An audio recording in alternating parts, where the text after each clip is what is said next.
But see, like, my whole thing is, this is what makes me different. And I say this to everybody. I say this to everybody I come across, man. Like, when it came up for me, man, you know, I was battling niggas, I was battling jokers, and you know, it was fun. You know, I was writing out raps, and, you know, it was cool, you know.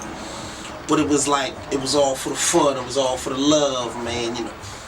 But at the end of the day, I never thought that I was gonna make no bread off of this shit. You see what I'm saying? Niggas came at me and said, like you just said, niggas came at me and said, yo, you got a talent, I think you should utilize it, and I think you should go all the way, you know.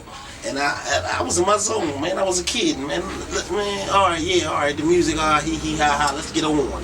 You know, let's drink, let's get on, man, let's smoke, you know, let's get on. And, you know, that was cool for me then, you know.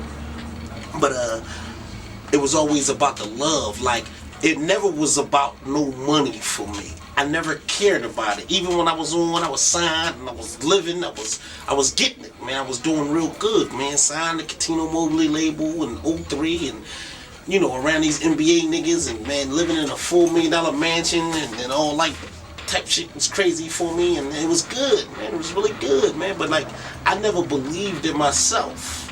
You see what I'm saying? I never believed, but it never was for the money. That was the reason why I didn't believe. Like, yeah, all right, all this is by luck.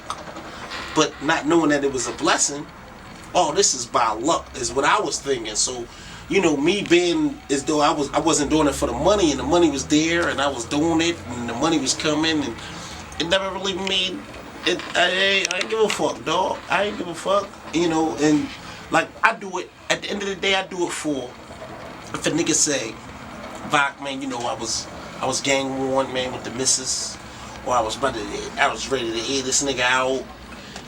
But I rolled up some weed and I drunk something and I popped your CD in, man, and it got me through, dog. That's my money. That's my money, man. That's why niggas like me be the best in the city, be one of the realest niggas, but stay broke, stay off. But everybody love me. You never heard about no beef that I was in. You heard niggas coming at me, but you never heard of no shit that I came at niggas with, you know. You know what I mean? You never heard no shit like that. You always heard that Vodka was the realest, man.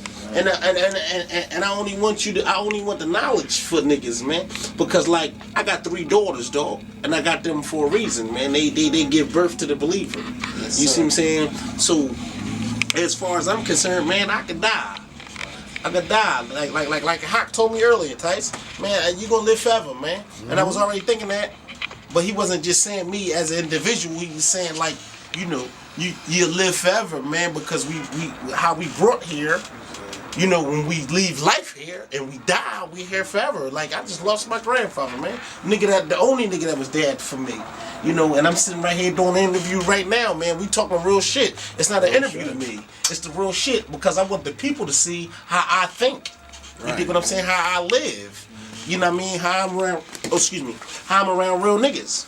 You dig what I'm saying? So all this other shit is minute. You know what I mean? Like, the music, it's not music to me. I say I'm a poet. I say I'm an artist. And niggas that recognize, and niggas that recognize that of my talent, that I'm just not a rapper, that I'm really an artist, that I paint pictures that you can see what I say. You see what I'm saying? A motherfucker that recognize that is the niggas I want to fuck with. Tyson, the Black and Nobel, Hawk. You see what I'm saying? Like, that's the niggas I fuck with, man. You know what I mean?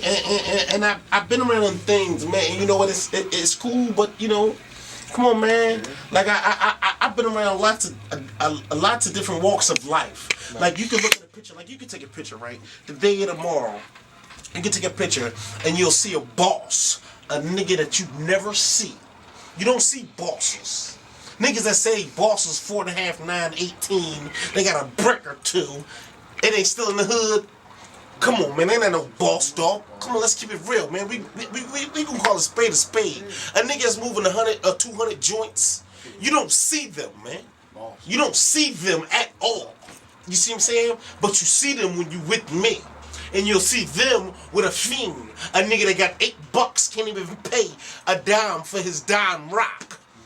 You see what I'm saying? But you'll see all of us in one picture, and you'll say, damn, what put that boss with this fiend? But you'll see me. You'll see me, yo. And you'll say, oh, okay, well, all right, Vacmus was talking to the fiend, And the boss boy came up in his Benz and said, "Damn, Bach, what's up?"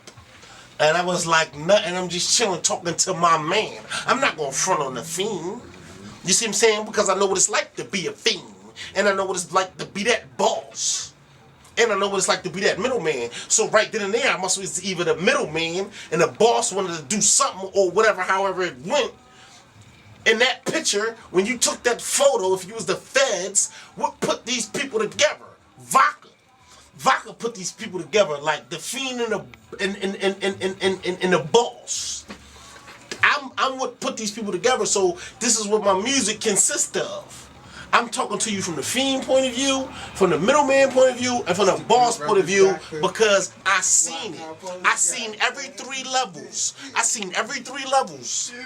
I seen the Fiend point of view, the boss point of view, and the middleman point of view. And in that one flick, you seen all of us in a picture. And you can't connect this except for one way, and that's me. I'm not being cocky or nothing. He don't even know this Fiend. But he know me, and I told him to hold up. Hold on, let me finish. Let me get my man out of it. Hold on 1 second.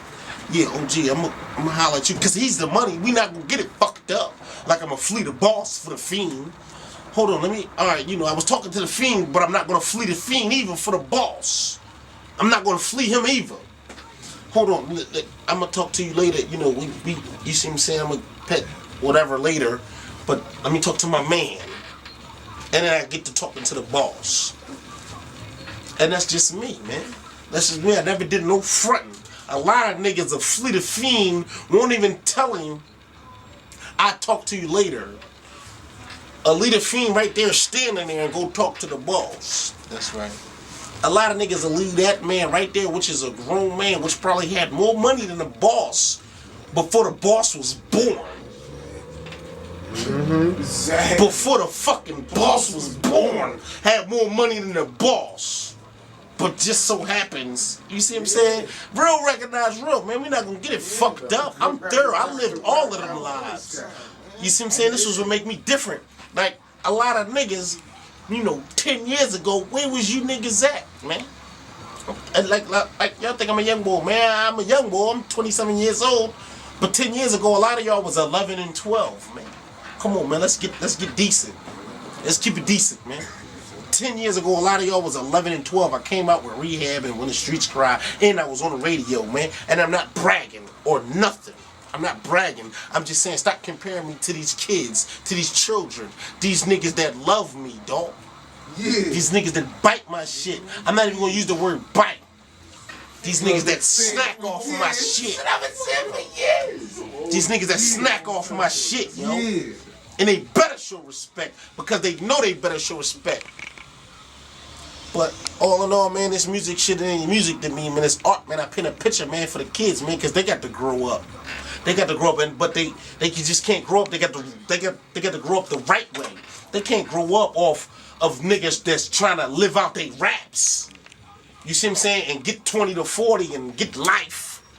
They got to grow up off of niggas that rap what they live. And that's where I come in at. When you rap, when you live, you're not uncomfortable in your own skin. You see what I'm saying? A lot of niggas get uncomfortable in their own skin because they gotta try to live out what they saying. Like, alright, I told the people I killed people, so let me go murder this nigga. And they fuck their whole life all up. All because of their rap music. You see what I'm saying? Fucked your whole life all up. You never was a murderer, but you said murder in your rap, so now you gotta go kill somebody. How about that? And then you got a 20 to 40. And you can't stand it, you're sick. You're sick. Now you're mad. Now you're sick. Now, whatever you said, you gotta do it now. Because upstate, like you said, man, there's no mistakes upstate. Man, there's no mistakes. There's no mistakes. A mistake out here cost y'all, okay, yeah, a slap on the wrist. A mistake upstate in them joints, in them 4 walls, dog, cost you your whole joint, and it ain't no next time. Nigga, one mistake can hurt you, man. If you ain't thorough, if you tryna live out your raps.